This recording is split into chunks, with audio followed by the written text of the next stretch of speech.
Ito na naman si Potpot, guys. O, ano atin, Potpot na naman? Ano na naman atin? Upo, upo. Upo. Anong atin? Bili daw tita 20 pesos pandan. Ano? 20 pesos na pandan. 20 pesos na pandan. Hawakan mo na itong bayad niya. Ibig sabihin, piso ang sa ibig sabihin, 20 pirasong pandan. Ano daw niya, yung pandan? Magluluto daw siya piko.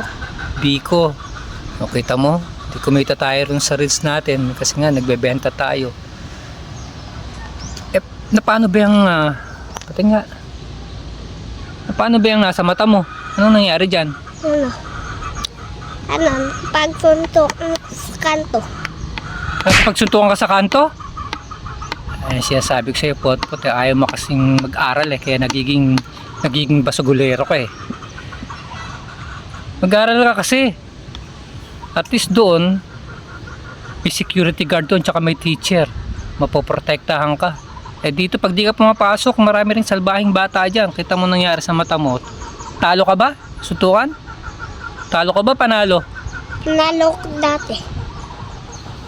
Panalo ka dati, tapos talo ka kahapon. Talo ka. Sige na, kunin mo na yung pandan doon. 20 piraso lang ha. Yan, dalawa. Mamitas ka na lang doon. Basta bilangin mo, piso ang isa.